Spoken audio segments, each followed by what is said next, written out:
Aku mendengar kata di duta bahasa, mungkin kita masuk ke sana lain sedikit. Ada namanya Trigatra Bangun Bahasa. Apa? Lestarikan bahasa daerah, gunakan bahasa Indonesia, kuasai bahasa asing. Nah, itu menjadi salah satu seperti hal menarik nih untuk teman-teman.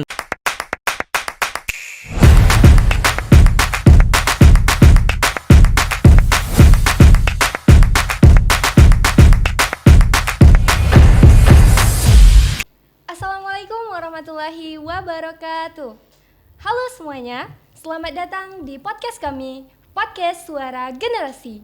Jadi, podcast ini akan ngobrolin cerita-cerita seru dan inspiratif dari anak muda Aceh yang berani bergerak dan bersuara. Yang pastinya di sini kita bakalan cerita tentang kisah-kisah yang menarik dan seru, tapi juga penuh makna. Dengan aku Ardayanti sebagai host. Jadi hari ini kita bakalan kedatangan tamu istimewa. Dia adalah mahasiswa ilmu komunikasi di Universitas Syah Kuala dan juga terpilih sebagai Duta Genre Aceh di tahun 2024. Langsung aja kita sambut, ini dia Bang Fikrul Azka. Oke, halo. Halo Bang. Gimana nih kabarnya Bang? Oke, alhamdulillah kabarnya baik ya. Dan luar biasa sih hari ini. Ya, senang banget bisa ketemu dengan Abang di episode kali ini. Jadi kita bakalan ngobrol-ngobrol santai dan penting buat didengar anak muda yang ada di Aceh. Oke, jadi banyak orang yang tahu ya Bang, Abang ini sebagai Duta Genre Aceh ya sekarang. Iya, benar. Tapi pastinya semua itu pasti ada prosesnya lah. Iya. Jadi di sini kami mau tahu kapan pertama kali Abang ngerasa tertarik untuk aktif di kegiatan sosial. Terus ada momen khusus nggak yang bikin kamu mulai terjun ke organisasi ini, ke ini? Genre ya? Ya. Oke. Jadi kalau ditanya perjalanan ya, jadi sebenarnya aku pribadi itu untuk di genre dan untuk mengenal genre itu udah lama, perjalanan udah lama dari tahun 2021 mungkin waktu masih SMA. Itu udah mengenal genre dengan bergabung di PIKR ya, Pusat Informasi Konseling Remaja. Memang hal itu di awal sekali itu aku juga nggak langsung menduduki posisi seperti ketua divisi dan sebagainya di PIKR ya. Itu memang berawal dari anggota dan juga berawal dari ketidaktahuan juga sebenarnya. Jadi kayak kita nggak tahu nih apa tuh PIKR, apa itu genre atau apapun dunia-dunia yang perdutaan ini nggak tahu sama sekali di SMA waktu itu. Nah, cuman makin seiring waktu karena aktif berorganisasi, aktif di PIKR, akhirnya juga makin hari mengenal dan di tahun 2024 ini memutuskan untuk masuk ke Forum Genre Aceh dengan melalui PDGA ya, pemilihan Duta Genre Aceh 2024 dan tentunya alhamdulillah qadarullah juga mendapatkan hasil di menjadi Duta Genre Aceh 2024-nya. Nah, jadi kalau kita cerita cerita lama memang awalnya itu berorganisasi tentunya adalah karena kakak Leting juga sebenarnya nih. Karena Abang Leting ngajakin untuk coba ikut karena dulunya aku tuh aktif bersosial media sebenarnya. Jadi 8 tahun yang lalu tuh aku udah mulai aktif bersosial media di Instagram, bikin-bikin feedgram ataupun bikin-bikin konten-konten lucu di sosial media. Nah, di situ tuh aku dikenal nih dengan abang-abang Leting, kakak Leting sehingga mereka ngajakin aku untuk ikut berorganisasi. Memang awalnya itu data informasi atau enggak divisi sosmed. Cuman itu enggak bertahan lama, enggak jadi pubdoc abadi lah. Jadi istilahnya enggak jadi pubdoc abadi dan di tahun pertama itu langsung setelah jadi anggota udah nggak pengen lagi di pubdoc, akhirnya masuk ke bidang-bidang lain dan di waktu itu juga dipercayai menjadi ketua OSIS. Setelah jadi ketua OSIS ketua forum genre Abdia dan sampai hari ini masih berada di posisi-posisi yang non pubdoc gitu. Jadi memang memisahkan diri sih istilahnya begitu. Jadi banyak kalau kita cerita pengalaman itu banyak banget dan ceritanya juga bermacam ragam gitu. Cuman kalau untuk bagaimana akhirnya ke genre itu adalah di waktu itu untuk masuk ke PIKR dulu begitu. Wah, menarik banget ya ternyata.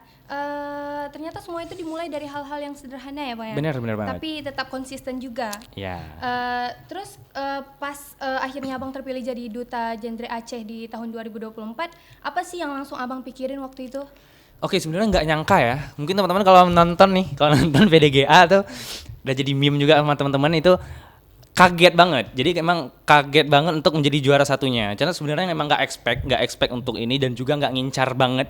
Cuman goals tetap ada, tapi untuk berharap enggak. Soalnya kalau misalnya kita pengen cerita nih, di sebelum penobatan itu memang apa namanya? Itu udah nggak expect untuk masuk. Jadi udah pasrahkan aja. Cuman malam itu berpikir tampilkan aja hal terbaik, nikmatin panggung lah istilahnya. Cuman nggak senikmat itu ternyata ya, agak ada perjuangannya juga dan tentunya agak kaget dan ya begitulah. Mungkin niatnya hari ini adalah ingin memperbaiki kekagetan muka tadi itu dengan penampilan yang lebih baik di next selanjutnya, di kegiatan selanjutnya ataupun di kompetisi selanjutnya. Nah, itu sih begitu. Kalau memang perasaan. Jadi luar biasa banget ya pengalaman abang selama ini. Iya. Jadi aku bakalan kita bakalan bahas hal yang paling penting banget nih, yaitu soal budaya. Oke. Jadi abang dari Aceh Barat Daya ya? Bener, Aceh Barat Daya. Nah, kira-kira nilai budaya apa sih yang abang pegang dan abang bawa ke dalam peran abang sebagai Duta Genre Aceh? Oke, jadi kalau sebenarnya memang aku adalah orang Aceh Barat Daya, berKTP Aceh Barat Daya dan besar di Aceh Barat Daya, tapi sebenarnya latar belakang keluarga dan lahir itu di Aceh Selatan. Nah, jadi aku adalah suku anak Jame dan kami di suku anak Jame itu tidak berbahasa Aceh ya, berbahasa Jamu, berbahasa Jame. Nah, apa nilai sosial yang selalu ditangkap ataupun digunakan sampai hari ini itu adalah sebenarnya kebersamaan dan kekeluargaan. Ini adalah nilai sosial yang sangat kental, terutama di Aceh ataupun Barat Selatan ya. Mungkin di Aceh khususnya mungkin secara holistik begitu, tapi yang aku rasakan selama di kampung halaman itu adalah kekeluargaan. Nah, bagaimana ketika kita ada kenduri misalnya ya, kenduri itu pesta keluarga, hadirnya kebersamaan, gotong royong. Nah, itu nilai-nilai sosial yang sampai hari ini diterapkan. Apalagi kan suku anak Jame ini adalah turunan dari suku Minang ya. Suku Minang itu mungkin seperti kekeluargaan yang kental. Maka memang nilai sosial yang hari ini kita bawa dan yang terus kita rawat itu tentunya adalah kekeluargaan, kedekatan, kebersamaan. Nah, itu yang aku implementasikan sampai hari ini. Mulai dari untuk mensosialisasikan sesuatu, bersosialisasi, berteman, itu semua adalah nilai kedekatan emosional dan lain sebagainya. Begitu sih. Ya, aku pribadi percaya sih budaya itu sebagai kekuatan bukan batasan. Bener. Jadi abang pernah nggak sih ngerasa kalau justru nilai-nilai lokal itu bikin abang lebih mudah menyampaikan pesan ke remaja? Itu benar banget. Kenapa? Karena beberapa pengalaman kita ya, pengalaman kita itu masuk ke daerah-daerah, bagaimana kita mengenalkan bahwa kita benar-benar dari Aceh, kita putra Aceh, itu lebih diterima, lebih mereka menerima karena kita sesama dengan mereka. Jadi kayak misalnya seperti komunikasi lintas budaya lah, kita akan lebih mudah berkomunikasi dengan sesama budaya kita. Jadi sesama dengan orang kita, kedekatan kita dengan mereka itu sudah terjalin dengan apa? Dengan kebiasaan yang sama. Nah, itulah yang terjadi hari ini. Seperti mungkin di waktu beberapa hari terakhir, bukan beberapa hari terakhir sih, bulan-bulan terakhir mungkin kita pernah itu melakukan penyuluhan ataupun bersosialisasi dengan teman-teman yang ada di daerah, di pelosok-pelosok. Mereka itu kan memang ketika kita berbicara bahasa Indonesia mungkin mereka agak menolak. Kenapa? Karena mereka hanya bisa berbahasa Aceh, hanya bisa berbahasa daerah. Ketika kita membawa nilai-nilai budaya kita, memulai dengan berbahasa Aceh, berbahasa mereka, ataupun dengan kebiasaan-kebiasaan kita lakukan, itu akan lebih mudah untuk masuk ke mereka. Mereka akan lebih percaya, mereka akan lebih mudah untuk menerima dan lebih mudah untuk merubah kebiasaan mereka. Nah, dan itu pun yang kita pelajari hari ini. Nah, jadi setiap ingin pergi ke tempat-tempat pelosok, pergi ke sekolah-sekolah, itu pastiin dulu audiensnya siapa supaya kita bisa menyesuaikan adat dan budaya mereka. Nah, dan jujur saja selama saya di Banda Aceh untuk Aceh Besar, Kelok Sumawe, Kebiren dan lain sebagainya itu culture shock. Nah, kenapa? Karena kebiasaan kami di Barat Selatan kan agak sedikit berbeda dengan yang ada di utara, yang ada di tengah ataupun yang ada di kota gitu. Jadi kebiasaan-kebiasaan seperti mungkin bahasa kami lebih keras ataupun lebih gimana ya? Maksudnya lebih tidak beda lah dengan yang lain sehingga itulah penyesuaian-penyesuaian yang perlu dilakukan begitu.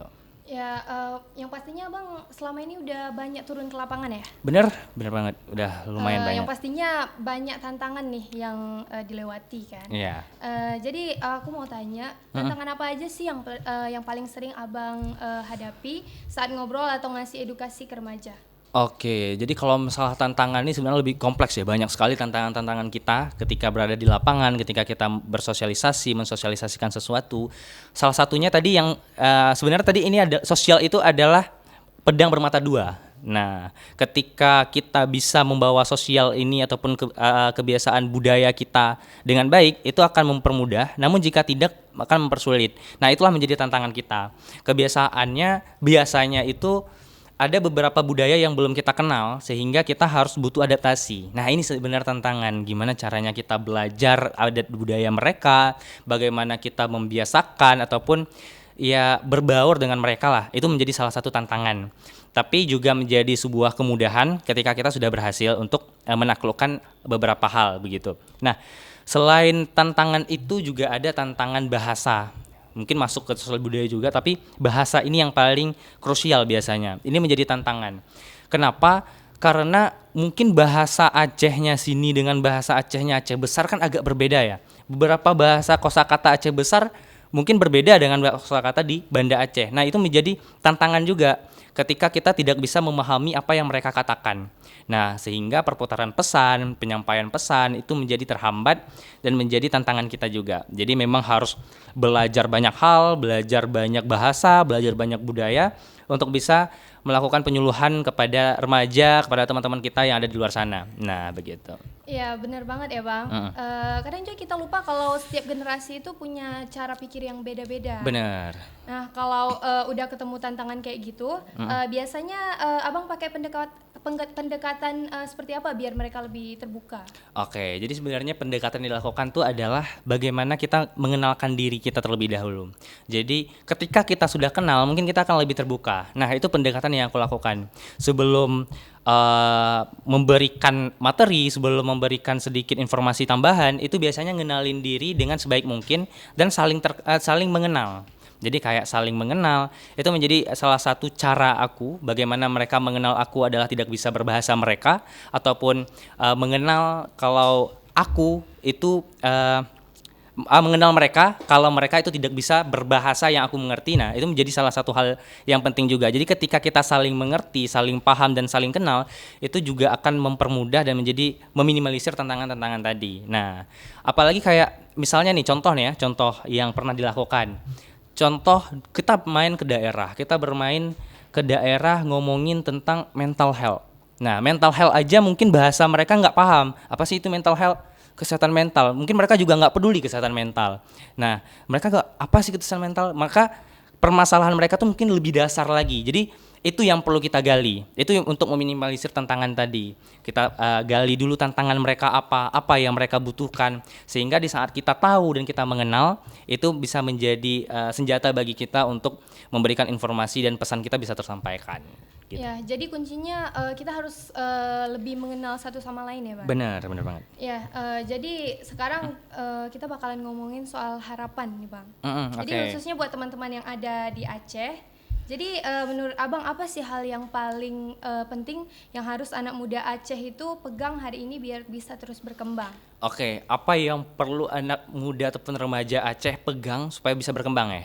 Nah, tentunya adalah sosial dan budaya kita. Jujur saja itu menjadi salah satu senjata kita untuk bisa membawa nama harum daerah kita, nama harum diri kita, dan juga ini menjadi senjata kita. Kenapa? Karena itu yang paling dekat dengan kita.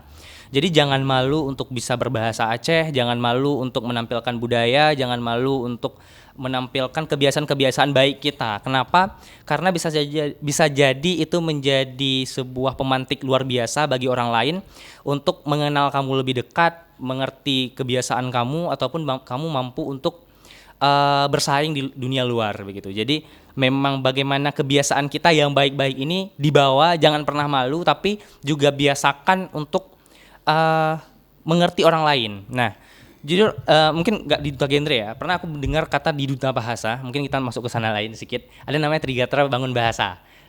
Lestarikan bahasa daerah, gunakan bahasa Indonesia, kuasai bahasa asing. Nah, itu menjadi salah satu seperti hal menarik nih untuk teman-teman remaja di Aceh, terkhususnya itu memahami itu. Kita gunakan bahasa yang biasa kita gunakan. Kita gunakan kebiasaan yang biasa kita biasakan. Tapi jangan lupa untuk terus lestarikan adat budaya kita, dan jangan lupa untuk memahami dan mengerti budaya luar. Jadi itu menjadi salah satu hal penting dan menjadi harapan kita juga supaya anak muda Aceh, remaja Aceh itu mampu untuk bersaing di dunia luar nanti. Ya, jadi kadang kita cuma butuh satu kalimat aja buat ngubah cara pandang kita ya. Benar. Jadi buat teman-teman yang sekarang mungkin lagi ngerasa nggak percaya diri atau bingung sama arah hidupnya, kira-kira abang mau bilang apa ke mereka? Oke, untuk lagi bingung nih, teman-teman Iya. bingung ya. Jadi aku pernah dengar satu kata pepatah, you will never get six if you will never throw the dice. Kamu tidak akan mendapatkan angka 6 kalau kamu tidak pernah mengocok dadu. Jadi artinya apa? Kamu tidak akan pernah mendapatkan angka apapun, kamu tidak akan pernah mendapatkan hal apapun kalau kamu tidak pernah menggunakan kesempatan itu, gitu. Jadi harapannya ataupun hal yang ingin aku sampaikan kepada teman-teman semuanya, ketika kita begini itu karena ada kesempatan dan jangan pernah sia-siakan kesempatan itu. Nah, jadi kayak di awal tadi aku katakan, kalau dulunya itu aku tidak bergabung di Pick Air, tidak menggunakan kesempatan aku di Pick Air, maka mungkin hari ini aku tidak bisa berbicara dengan teman-teman. Hari ini aku tidak bisa memiliki pengalaman seperti itu. Padahal di waktu itu aku juga tidak terbiasa dengan berorganisasi, tidak terbiasa untuk berpublic speaking ataupun ngobrol dengan orang, tapi dengan memaksakan hal itu keluar dari zona nyaman, memanfaatkan kesempatan, itu bisa menjadi kekuatan kita sehingga nanti ini menjadi sebuah nasihat juga untuk remaja-remaja di Aceh, jangan pernah meninggalkan kesempatan, ambil kesempatan itu, jangan pernah takut karena ketakutan hanya pintu kegagalan begitu. Ya, luar biasa banget ya Bang. Jadi aku mau tanya nih, dari semua yang udah Abang lakuin, pasti ada momen yang menurut Abang kayak luar biasa banget nih.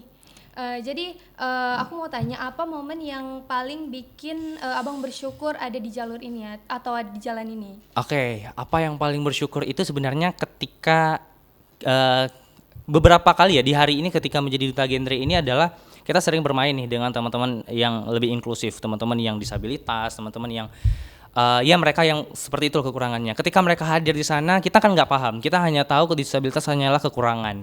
Tapi ketika kita hadir di sana, kita melihat disitulah kelebihan mereka. Contohnya pernah menjadi sebuah pengalaman yang sangat luar biasa bagi aku itu adalah ketika pergi ke SLBB atau SLBC di Kampung Keramat, Kota Banda Aceh. Itu adalah khusus untuk teman-teman tuli, teman-teman tuli. Di situ mereka bermain, mereka berbicara, berkomunikasi dengan tidak biasa seperti kita berkomunikasi. Mereka menggunakan bahasa isyarat. Mereka tetap memiliki kekurangan itu. Tapi apa kelebihannya? Ketika waktu itu ya tentu undangan ya, di bangku undangan dapat kue teman-teman. Tapi untuk teman-teman yang SLB ini tidak mendapatkan kue, hanya mendapatkan kue, tidak mendapatkan air minum. Nah, menyentuh hatinya itu ketika ada satu anak SLB datang untuk ngasih aku kue mereka, tapi mereka minta air kepada aku. Nah, jadi kayak barter. Nah, hal ini yang sering kali kita lupakan, kayak mereka saja tidak meminta untuk dikasihani, mereka memberikan apa yang mereka miliki untuk mendapatkan hal itu. Nah, jadi jangan pernah ada stereotip mereka yang kurang hanya mereka yang dibutuh kasihani. Mereka sebenarnya nggak butuh kasihani kita, tapi kitalah yang membutuhkan mereka untuk kita bisa berbagi, juga belajar dari mereka, begitu. Jadi stereotip kayak mereka yang kekurangan kayak kita rasa ini minta sedekah, hanya minta ini, stop untuk stereotip seperti itu. Karena banyak dari mereka itu mandiri, banyak dari mereka itu berani berkorban untuk apa yang ingin ia capai, tidak hanya meminta-minta pada orang. Nah, jadi itulah namanya konsep kesetaraan. Disitulah aku belajar banyak hal, pengalaman-pengalaman baru tentang konsep-konsep kesetaraan, bagaimana kita bisa merangkul bersama, bersuara bersama, dan juga ini menjadi salah satu poin kita untuk menyuarakan suara-suara mereka yang tidak terdengar begitu. Ya, luar biasa ternyata ya teman-teman semua. Jadi nggak terasa kita udah ngobrol dari tadi ya. Jadi kita udah masuk ke pertanyaan terakhir nih Bang.